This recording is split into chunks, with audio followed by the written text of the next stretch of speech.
I mean, there's plenty of days that are still very difficult, plenty of things I haven't figured out yet. This whole rebuilding a life from the ground up as a widow, as a single parent, all of those things, it's hard. It's hard every day. So I never want to present myself as someone who's figured it out, because I certainly haven't.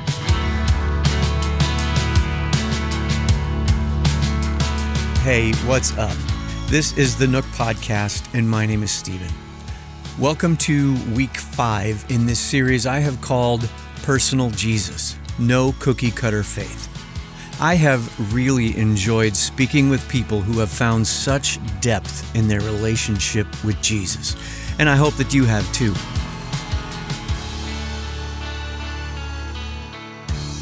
For full disclosure, my original intention was for this series to go 4 weeks and then on to the next one. But allow me to take a moment and encourage you with this. Learn to be okay with God changing your plans. I had reached out to one other potential guest, and initially things started to look like I wouldn't be able to get the interview scheduled in time. But then God does that thing where He shows that He's God. And it ended up working out quite nicely. Does it throw off my desire to control things? Absolutely. Does it make for a better series? Most definitely.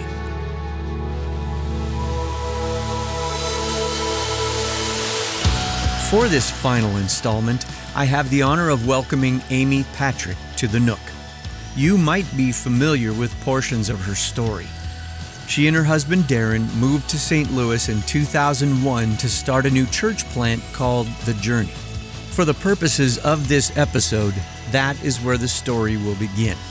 While portions of this discussion are difficult to take in, I believe you will find encouragement in so much of what is said. Please settle in for this conversation with Amie Patrick.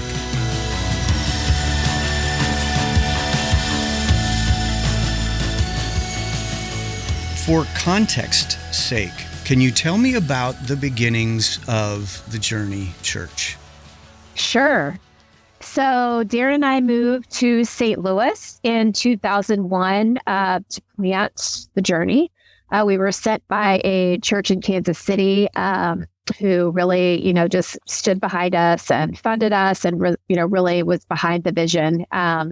It's pretty clear, to me that Darren was a church planter, that was definitely a big part of who he was. And so it was a big, scary, risky move for us. But we moved to St. Louis in 2001. Our oldest child had just turned a year old and made the big move and did it. And so, we spent about a year gathering people and then launched the church in 2002, and things took off very quickly. I often tell the story that, church plants, particularly at that time, just the success rate was just abysmal. Most of them failed, worse than even, starting a business. It was just most of them failed. So, I remember one day when we were driving home from church and we just looked at each other and said, this is going to make it. Now, what are we going to do? Because that was a new, thing that we really hadn't thought about that much. And so things really grew very, very quickly over the next several years. Several locations, grew in ways that we just never anticipated. Yeah. Right. Do you think it was because there was just not really a church like The Journey that it suddenly was just like, wow, this is actually church? Yeah, I think there were some unique aspects to it that were just, a particular good fit at that time, just often the way that God, designs things and just some, divine intervention in the way things work. I remember that we, ended up connecting with a large group of WashU students who Darren really connected well with, and that was a great fit for them. And I just think for, some younger people who were looking for something that felt authentic, it was a good fit. And Darren, tended to be a pretty real kind of guy, in the way that he came across and he preached, and was very relatable, but also very smart and theologically astute. And so I think there were many reasons, but I think it was unique, and it was just a good fit for that time in this city. Right. Well, and I was fortunate enough to meet Darren the handful of times that he spoke at Seacoast Church when I was still the video director there. And he's just one of those guys that, I don't know, it just seemed like Darren didn't have many strangers in his life, just friends he hadn't made yet. Right. And when we first moved here, it was just, that was, well, I know Darren Patrick, I'm going to go to the journey. And it was, I remember the first time that I actually bumped into him, he gave me such a second look. It was kind of like, wait a minute, I don't know you here. I know you way over there. But it was great to reconnect with him. And you talked about the crazy growth. How soon did you start having to add campuses just to try to serve people all over the whole city? Yeah, I mean, that happened pretty quickly. You know, within a year or two, we were adding multiple services at the location we were. And then within another year or two, you know, we're adding locations. And so, you know, in retrospect, Darren would have said that he wished that he would have slowed things down, you know, that he would have taken some steps to try to slow things. Of course, when you're in the middle of that, no one's really telling you to slow things down when it's going well, you know, but I think it just outpaced the infrastructure of what we were able to actually support, you know, but when you're in the middle of it, it's really hard to know how to navigate that for sure. Oh, yeah. Well, you're just trying to paddle survive, and keep up with the current of things. Yeah, I can only imagine. Yes. Could you tell me a little bit about what was going on heading into 2016? Sure. So, you know, I think that those 15 years of just rapid growth and a lot of success really caught up with Darren's soul, you know, in ways that where he just did not know how to manage. And it happens, you know, sometimes our what's happening around us sort of outpaces our internal stability, you know, and structure and ability to manage that. And he, you know, definitely was starting to suffer health-wise. Looking back, that's one of the first things that I, you know, really look back on now and pay more attention to, is that his health was deteriorating a lot of ways, was lots of stress. Obviously, you know, we had 3 more children, you know, during those years. And he was getting a lot of opportunities and taking them, you know, wrote several books, was the vice president of the Acts 29 Church Planting Network, lots of speaking engagements. And so, you know, Darren just didn't really understand his own internal realities about the kind of affirmation that he really needed and was looking for, and kind of what success was doing to him and internally. And certainly some sin, you know, involved there for him, absolutely, in the way he was not paying attention to those things. And the result was that he really just kind of personally imploded is the best way that I know how to say that. It was happening over, you know, a period of years, but, you know, definitely came to a head there in 2015, 2016. His dad died in 2015, which is a huge blow that I didn't even think he really understood the impact of, you know, until later. And so, you know, our elders confronted him in March of 2016, and then he was, you know, a few weeks later fired, you know, from the journey. Felt like that was the best course of action to take at the time. Yeah. What happened in the Patrick house with that? I mean, this is what you moved here for. This is what you had pounded a stake in the ground, that this is what the whole squad was here in St. Louis for. And now it was gone. Yes. Absolutely devastating loss.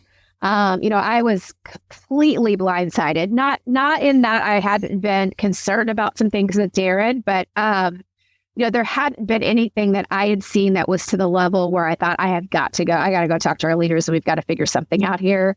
And honestly, there wasn't anything that I was seeing in him that wasn't pretty consistent with what I understood to be going on with other leaders in similar situations, you know, which is a bit of a red flag there, but it was just the reality that, like, well, this is kind of the deal, you know, this is the stress involved. This is how this often plays out. This is the kind of temperament this kind of leader often has.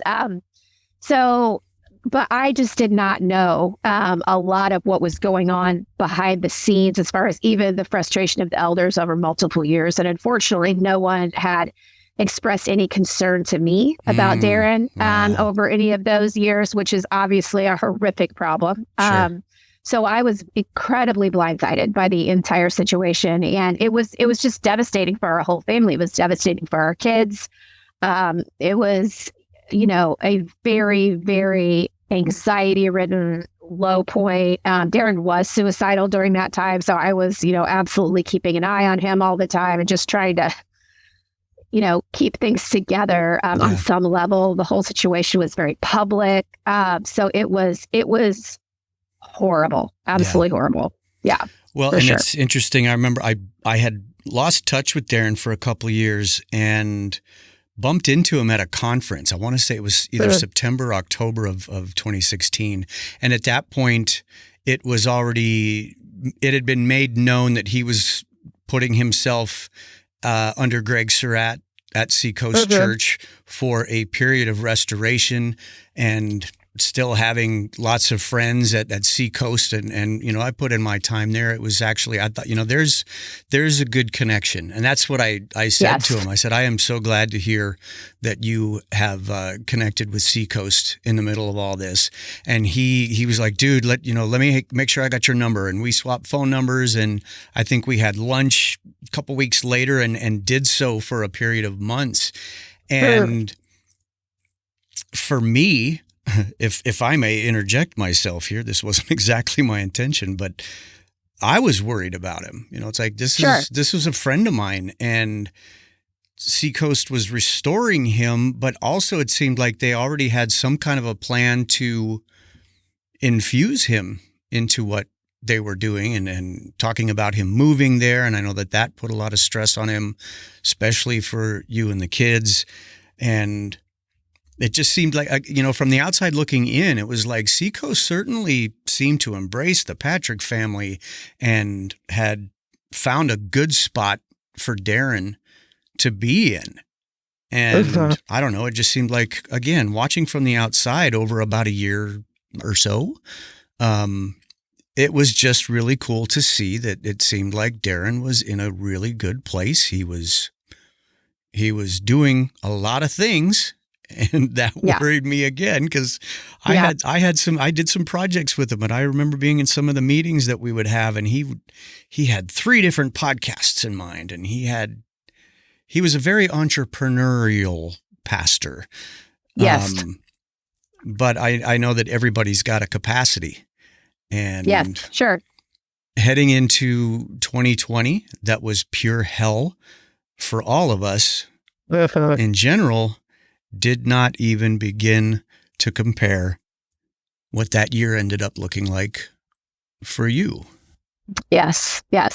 Yeah, we, coming out of 2016, Darren had, I ended up being about 18 months of a period, I think, of no ministry whatsoever. And, what their very, really significant, restoration process did a lot of work. And obviously Seacoast was really instrumental in just, the most important thing that happened with Seacoast was not even about Darren working for them, but it was about our family feeling like we had a place that was safe in church again. And so even from a distance, they just loved us so well, and obviously Darren was doing some work there, but was also, under a lot of supervision and, some things there that were just kind of keeping things under control a bit. But yeah, he was starting to get more opportunities. He was telling his story, and really our heart was about being able to help pastors, from ending up in the same boat that we had ended up in. And how can we prevent this, and how can we avoid this? And yeah, 2020, for everyone was just the beginning of that year was such chaos for everyone trying to figure out what to do. And it certainly was a stressful time, for us in a lot of ways, partially because, a lot of what Darren was going to be doing was dependent on events, at churches and with various ministries and organizations. And those things were, ended up not happening for a while. And we were pretty aware at the time that was probably what was going to happen. But I don't have a lot of answers about, exactly what happened with Darren, but he did pass away on May 7th of 2020. He took his own life, which it took us, it was about 6 weeks before we were sure that was what had happened. The police thought that was what had happened, but, we had to wait for a report, that decided whether or not that was an accident or intentional, and it was ruled as intentional, which was obviously devastating for our family. But yes, once again,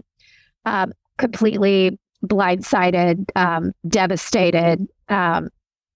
Didn't see it coming. I had seen Darren suicidal before. That was not the state that I had seen him in at that time. Certainly some stress. And, as I've talked about it, I've said, I can piece together a story where I can say, okay, yeah, maybe.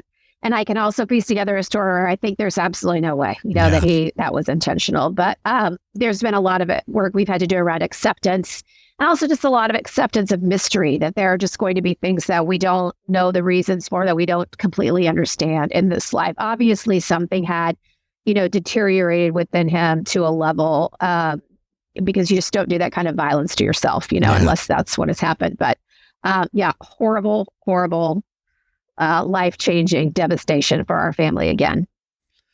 Have you come to terms with what you just said, in that there's a chunk of this that you're just not going to know? Have you just had to kind of compartmentalize that and shove it on a shelf forever? Yeah, I think so, because I could speculate endlessly in 1,000 directions, and it just doesn't get me anywhere, as far as being able to come to any level of peace. And I think that sort of acceptance is, it could sound like denial, I suppose, but it's really just saying, I think there are a lot of things in this life that we are not going to understand, that we will not know a reason for, that there does not seem to be a clear, linear story path that's laid out. And this is one of those for me. And it's been really important for myself and the kids to do the work of accepting some mystery around us, for sure. Yeah. Well, you mentioned the kids. How have they fared in the last few years? Yeah, well, we've all gotten a lot of help, a lot of counseling, a lot of support and help from wonderful friends and people who just love us and care about us. I think the kids are all really doing well, considering they all have their ups and downs and periods of time where, things are harder than others. Losing a parent, losing your dad, it's a part of their story that they're going to live with for their entire lives. And so, as years go by, you start learning, okay, well, we're just going to keep doing this. You get through one milestone or one anniversary or one big event, and you just have to find ways to keep moving forward. I think they're all doing that in really healthy ways at this point. Good. Well, and it's just, I guess that was something I was very curious about heading into this, is that you've mentioned how so much of this was very public. I mean, Darren was known in many, many circles. So the word is out and everybody is mourning to their own degree, but I'm sure that collectively, none of that compares to what you and the kids had to go through. Sure. And with that, I hope some of the offshoot of that is that so many of these people would thus be reaching out to you, even just a phone call or a text to say, how are you doing? Absolutely. Yes. I just hope that you were well loved up through this day. Yes, most definitely. Like I have been, I know a lot of people, even people who have public lives, in situations of grief, often feel like everyone's forgotten, after 6 months or, and I am so sad that people have that experience, and I hope we continue to learn to do it better. But that really has not been our experience. We have felt, very, very supported. And I still get, a text or a call or an email, or I will run into someone who just, offers some encouragement. It just happened yesterday. Someone will send me something that's just encouraging or caring in some way. And I've been very, very grateful for that level of support. It makes a huge difference. I'm sure. Well, as if all of this isn't enough, 2020 dealt you such an unbelievable blow. Right. And it wasn't done heading into 2021. Right. Yeah. So at the end of 2021, my dad, who was 74, otherwise very healthy, passed away from COVID. And very quickly, within a matter of weeks. And so put me, in a position, I'm an only child, so put me in a position of, being primary person from my mother who lives a couple of hours away. And obviously just another devastating loss. I lost the two most important men in my life within a period of about 18 months. My dad was a really good man and had been a great grandfather to my kids, and obviously kind of stepped into that, male kind of supportive role to them after Darren died. And so to lose him again at that point was, again, just horrific, and these things happen and you just think, gosh, something else, I actually had a call. I remember a call I made. I was actually driving down to Southern Illinois to try to get to see my dad before he died. And I was talking to Greg Surratt actually on the phone. And I said, am I just going to be one of those people who has horrible thing after horrible thing happen and then just never gets up? Is that my story? And he said, Amie, I know that's not going to be your story. He said, I know it feels like it right now, but it did just feel ridiculous on the one hand, but also knowing that this is this life. Like anything can happen. There's no guarantees for any of us. There is suffering here, for sure. And it is a part of all of our stories. And there's acceptance that's important around that as well. Sure. Yeah. Did you, I'm sorry for this, the snide giggle, but after you get through 2022 seemingly okay, right. It had to make 2022 feel like a, wow, right. we I made know. it. Yes. Kind of holding our breath. Like, is anyone going to die? I mean, really, like that. Yeah. We had just had such devastating thing one after another. You just think, gosh, if we could just make it through this year with no one close to us dying, that would be a win. And we did. But, life is always presenting its challenges in one way or another. And I mean, like I said, there's no guarantee. You just never know, what's coming. So, but we were glad to get through 22 with a little reprieve. Yeah. Well, you mentioned suffering, and it's something that's actually just been a bug in my bonnet for several months of not trying to be permanently sad or negative, but I feel like we as the church, we don't like to talk about it. We're all true. about I once was lost, but now I'm found, and those celebrations will always be impactful as they should be. But why is it that we're always so awestruck when we do find ourselves in suffering? Jesus told us this was going to happen, and yet it always catches us off guard. And I guess I hope that when somebody like you tells your story, that you've lived through your worst day, and then you lived through your worst day, and then you lived through your worst day. Yes. You spoke recently at Graceway Church in Kansas City, and I watched the whole thing. And while I knew Darren, I didn't know you terribly well, but I know enough of the story that I'm sitting there watching this video, and I just thought you handled that with such poise, with such grace, especially that right near the beginning, you talked about how even with what you were going to share, you were by no means an expert on the topic, whether it's suffering. I believe the series they were in was Hearing from God. How do you find yourself kind of living that out literally day by day? Yeah.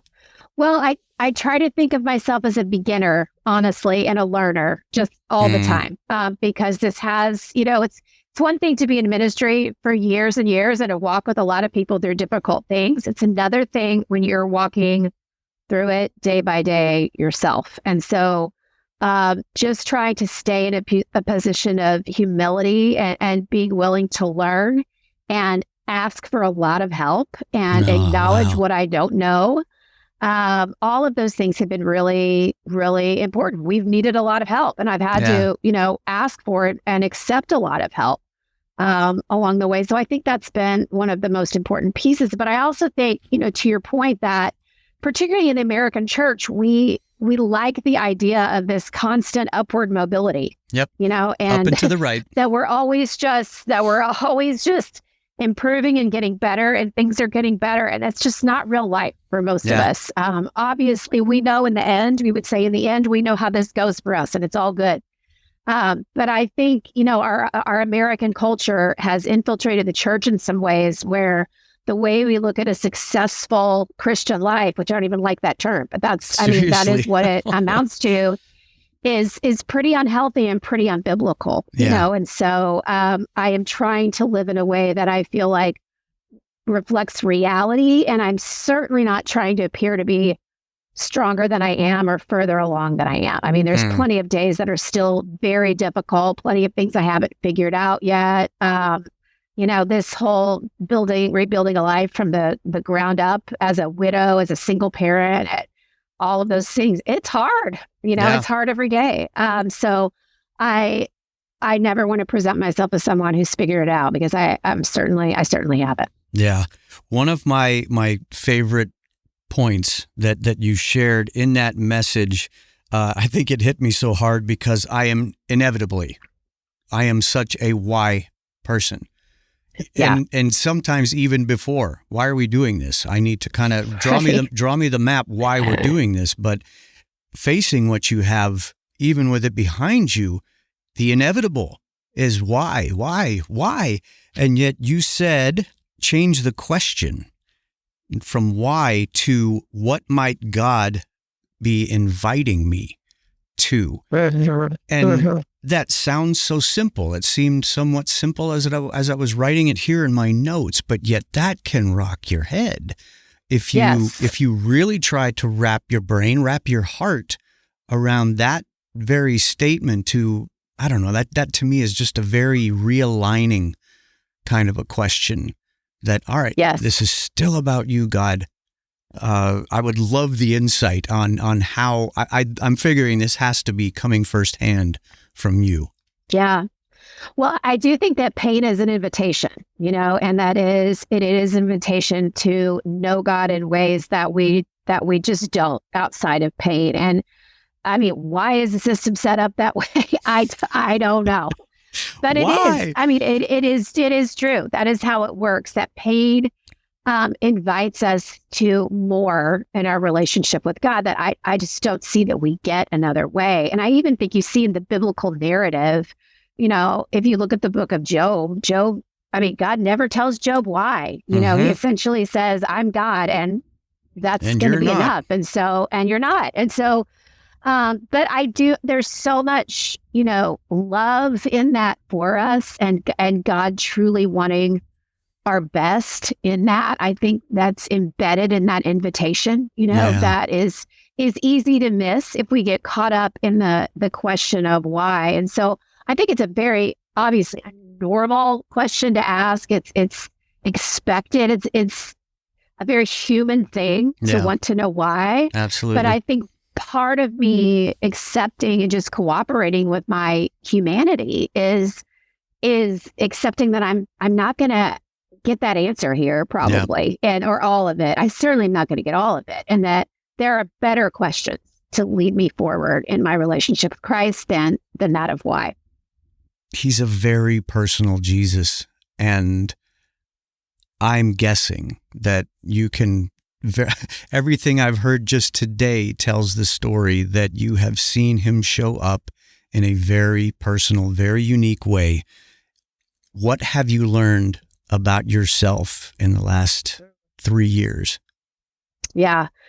Well, I think one of the big things has been that, you know, the work that you do, and I say work, I mean, I'm talking about developing an intimate relationship, you know, with God, makes a difference when these terrible things happen. And so having a foundation, honestly, having a foundation that was solid, but got ripped up to some degree, you know, when everything happened with the journey, and I had to really kind of scrape the bottom of the barrel of my faith and find out what I really believed about some things.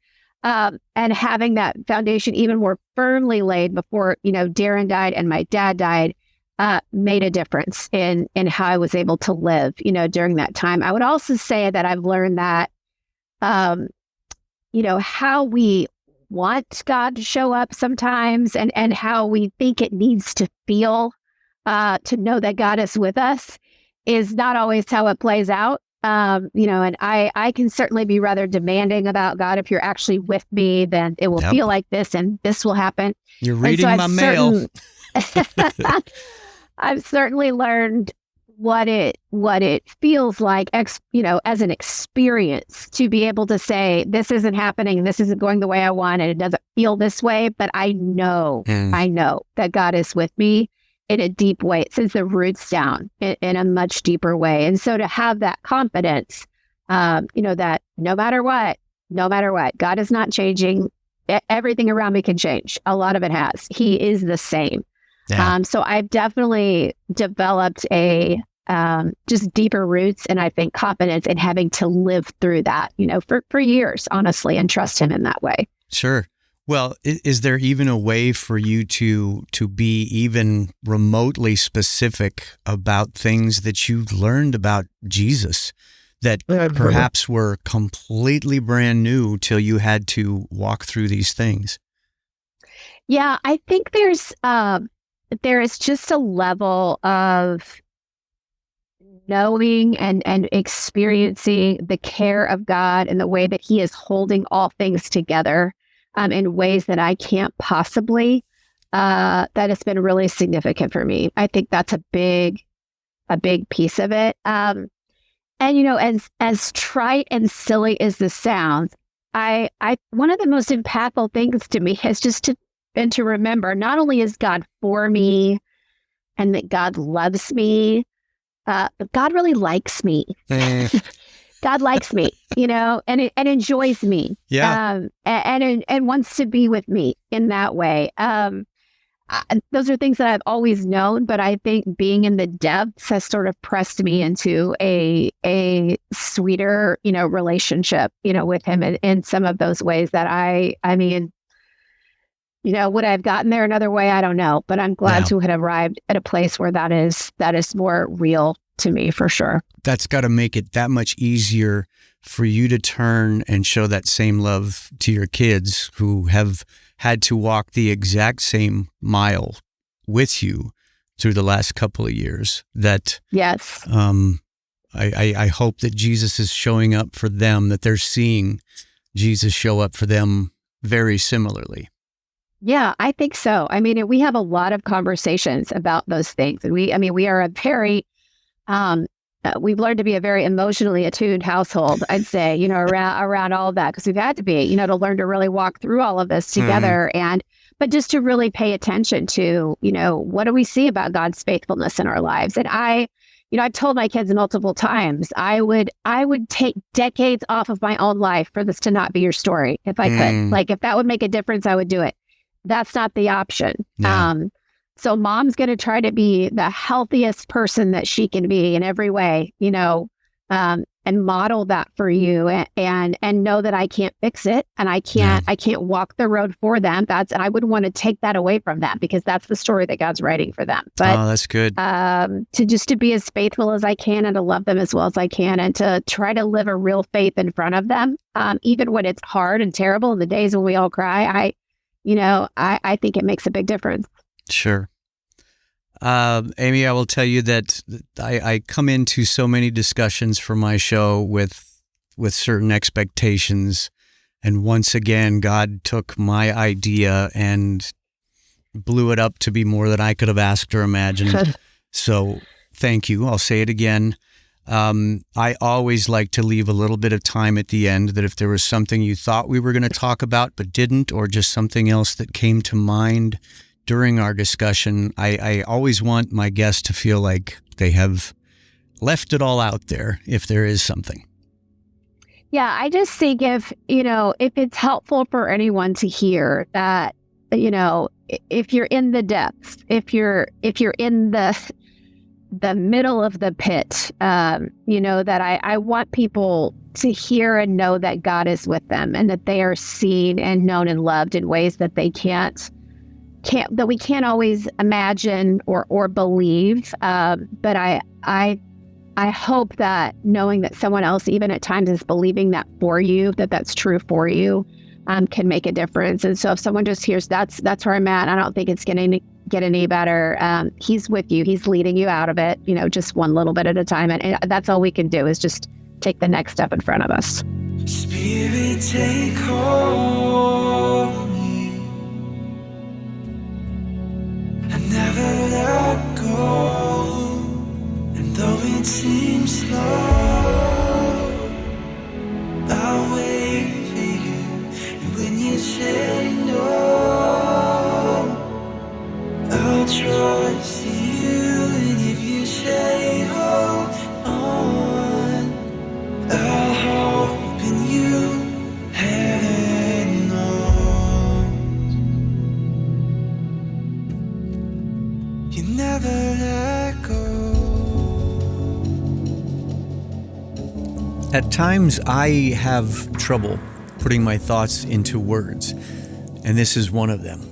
I count it as such a privilege that Amie was willing to get into the granular bits of this story. What she has been through in the last 7+ years is more than some of us will experience in a lifetime. And yet, she has the fortitude to change the question from begging God to explain, why is this happening to me? Why is this happening to my kids? To, what is God inviting me into? I know that you don't flip that switch overnight, but what an incredibly healthy place to land. Psalm 34:18 says that God is close to the brokenhearted. He rescues those whose spirits are crushed.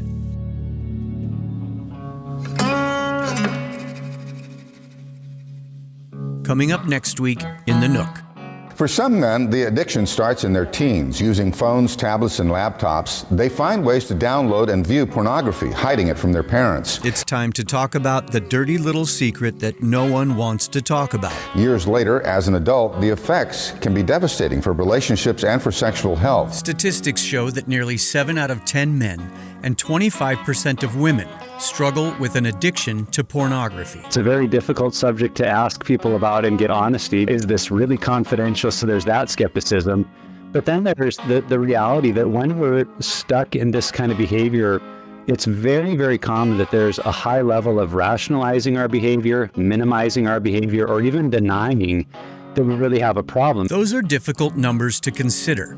And sadly, those statistics don't change much when it comes to those who claim faith in Christ. In this series, I will introduce you to Mike, a man whose porn addiction began in high school. What I thought was going to be a phase that I was going to maybe grow out of or get out of and that things would be fine, quickly turned into, this is now an addiction. I was in constant fear that I was going to be caught by her. And his wife, Erin, who had been led to believe that her husband didn't have this problem. So many other people do, so I just thought it was crazy that I got the one man who didn't, but he would always respond with, no, it's just never been an issue for me. 10 years into their marriage, Mike finally chose to confess his longtime addiction, owning up to the lies he had been telling for so much of his life. I knew in that moment that I had to tell Erin what I've been addicted to for all these years. Yeah. I struggle with pornography.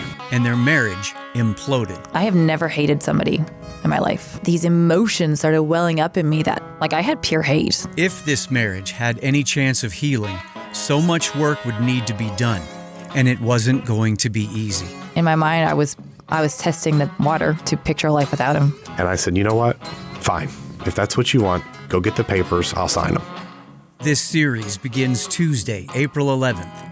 Make sure you are subscribed to The Nook on your favorite podcast app so you don't miss any of this important discussion. Thank you so much for listening, and I will catch you here next time in The Nook. The Nook Podcast is a production of Sozo Digital Media.